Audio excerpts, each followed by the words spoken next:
antara Torekot Samania sama Torekot Sazilia. Bagi yang tertarik bisa dicoba, dipraktekkan kalau habis sholat malam. Wudhu jelas. Wudhu itu dua aspek. Membersihkan lahir itu wudhu, membersihkan batin itu istighfar. Perbanyak istighfar biar batin kita bersih. Kemudian wudhulah untuk menghilangkan hadas lahirnya. Kalau punya baju putih, pakailah baju yang warnanya putih. Kalau enggak ya enggak apa-apa. Ya, enggak harus dalam bentuk jubah atau daster ya. Biasa aja, sarung juga enggak apa-apa. Yang penting bersih, suci. Cari tempat yang sunyi. Jangan sambil nonton sepak bola. Adalah yang beberapa habis sholat tahajud terus sambil wiritan nonton sepak bola. Enggak, hatinya harus hadir. Terus ini ijazah dari Syekh Muhammad Arsyad. Sholatlah 2 rakaat, meminta pertolongan pada Allah, duduk bersila, menghadap kiblat, kedua telapak tangan di atas lutut. Zikirlah, jangan kesusu, jangan banyak-banyak. Tidak tergantung kuantitas ini. Sekali aja asal mantap malah tidak apa-apa. Pertama baca la ilaha. Sambil niatkan di batinmu bahwa buanglah semua yang berbau dunia. Rendahkan semua yang bukan Allah. Anggaplah semua yang muncul di kepalamu yang tidak ada hubungannya sama Allah itu hanya bayangan majazi, tidak penting. Tidak harus diperjuangkan mati-matian. Jadi la ilaha namanya zikir nafi. Buang semua yang bukan Allah. Nanti di pikiranmu muncul macam-macam itu. Bisa kuliah, bisa pacar, bisa orang tua, bisa rumah, bisa macam-macam. Biarkan datang tapi terus pilah satu-satu, ini tidak penting, ini tidak penting, ini tidak penting. Apapun yang muncul di kepalamu tidak penting kan. Setelah itu panjang ya. Baru isbat. Baru baca illallah. Yang penting hanya Allah. Yang penting hanya Allah. Cukup Allah saja. Terus ya, kalau di Muhammad Arsyad, pejamkan matamu, tegaskan bahwa hanya Allah saja yang penting, bahkan diriku sendiri tidak penting. Kalau masih belum mantap, diulang lagi.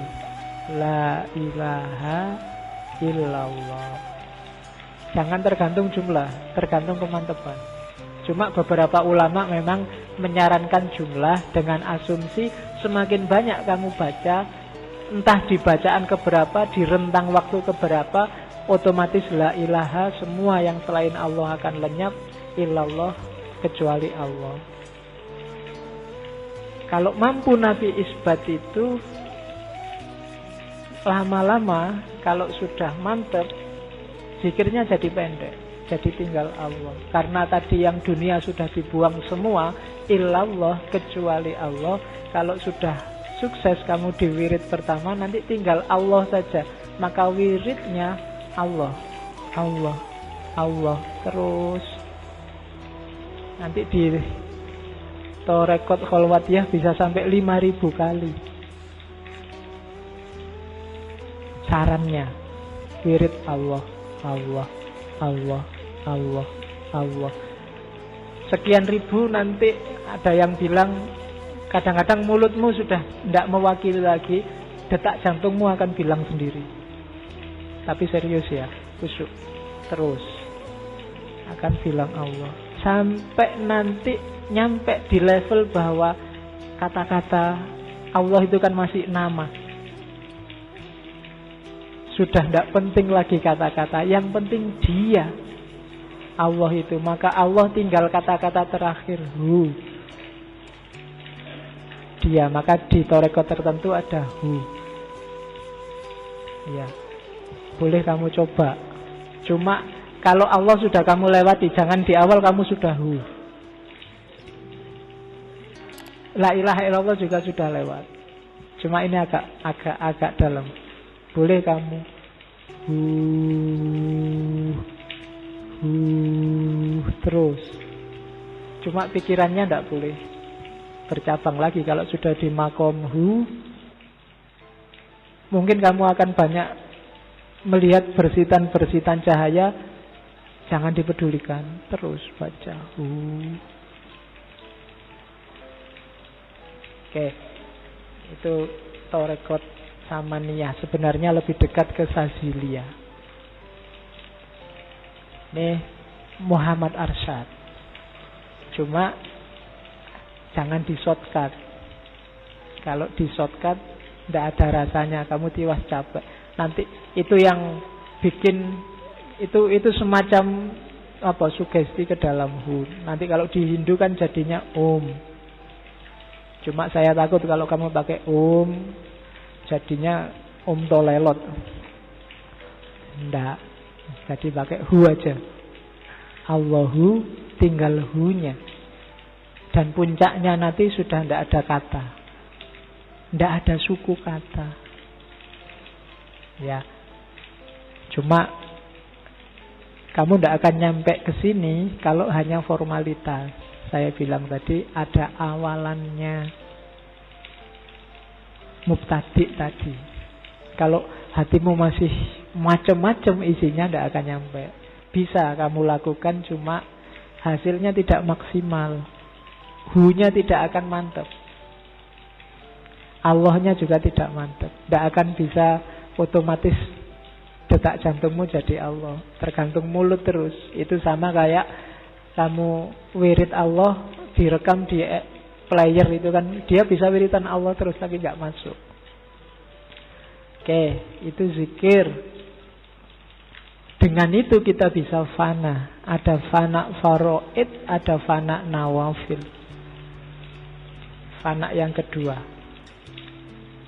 Dua jenis fana, namanya kurbun nawafil sama kurbul faraid. Kurbun nawafil itu melenyapkan semua sifat-sifat basyariah dalam sifat-sifat Allah. Kalau kurbul faraid melenyapkan dirinya sendiri termasuk segala alam semesta kecuali Allah. Jadi kalau kita bisa melenyapkan segalanya termasuk diri kita dan sampai ke level i'tiqad hanya Allah saja yang ada, itu namanya kurbun faraid. Kalau hanya perbaikan akhlak, sifat-sifat basyariah tadi yang kita musnahkan, nafsu dan lain-lain, itu namanya kurbun nawafil. Yang nasut, yang kemanusiaan yang kita buang, tinggal yang lahud saja, fana dalam sifat-sifat Allah, namanya kurbun nawafil. Kalau kita bisa melenyapkan semuanya, yang tersisa hanya tinggal Allah saja, namanya kurbul faraid. Ini teorinya Muhammad Arsyad. Ini tadi yang saya sebut mati sebelum mati. Ringkesnya ada 3 mati sebelum mati itu. Yang pertama level awam. Mati sebelum mati itu ingat mati terus. Ingat-ingatlah satu kebenaran yang pasti dan mutlak dalam hidup ini, satu-satunya adalah mati. Makanya ada hadis kafa bil mauti wa izun. Cukup mati saja sebagai nasihat, hidup kita akan tertib. Jadi mati sebelum mati yang pertama itu ingat mati. Ada level kedua, mati sebelum mati itu membunuh hawa nafsu duniawi, membunuh hasrat keduniaan, sifat-sifat kemanusiaan. Kita bunuh mati yang dunia ini. Ini kayak teorinya Siti Jenar.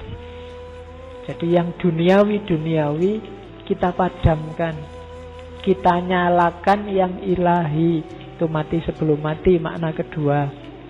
Makna yang ketiga, mati sebelum mati itu semuanya kita lenyapkan, biar tersisa Allah saja. Itu level paling tinggi. Itu yang saya bilang agak dekat sih. Ada juga bau wahdatul wujudnya. Meskipun secara umum beliau menjaga masyarakat awam dari pandangan-pandangan yang bisa membuat mereka tersesat.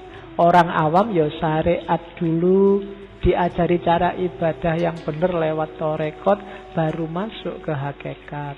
Jangan ujuk-ujuk orang awam diajari hakikat.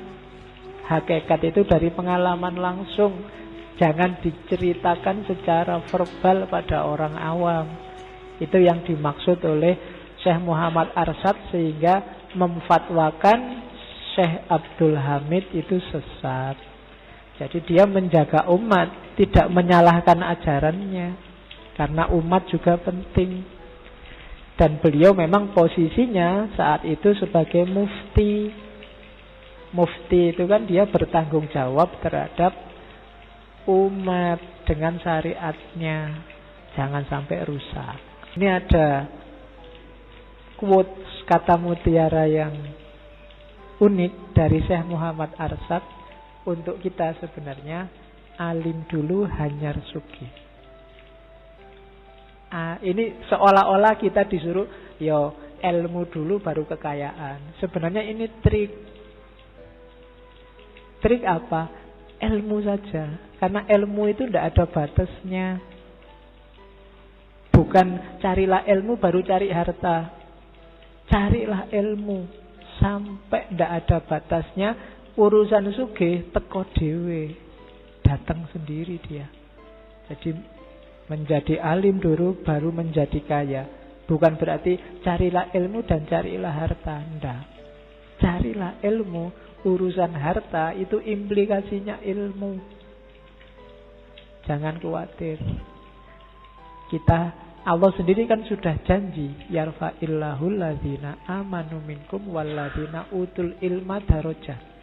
Orang yang berilmu itu derajatnya pasti tinggi. Tidak mungkin lah orang derajatnya tinggi kok terus miskin papa, tidak punya apa-apa.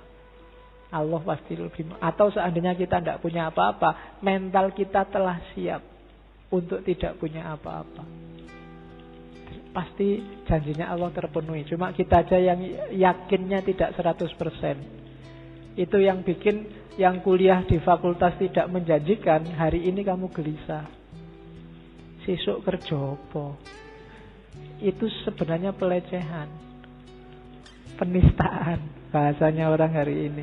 Memangnya Allah sudah jelas bilang kalau kamu pinter, ilmumu banyak, derajatmu tinggi. Loh, itu janjinya Allah loh. Masa kamu tidak percaya sama Allah? Atau kayak minggu lalu, ya Allah sesuai anggapanmu. Kalau kamu anggap Allah, ya tidak mungkin Pak kalau kuliah ini ya lahannya sedikit. Ya itu yang akan terjadi. Kepercayaanmu 50%, ya Allah datangnya 50%.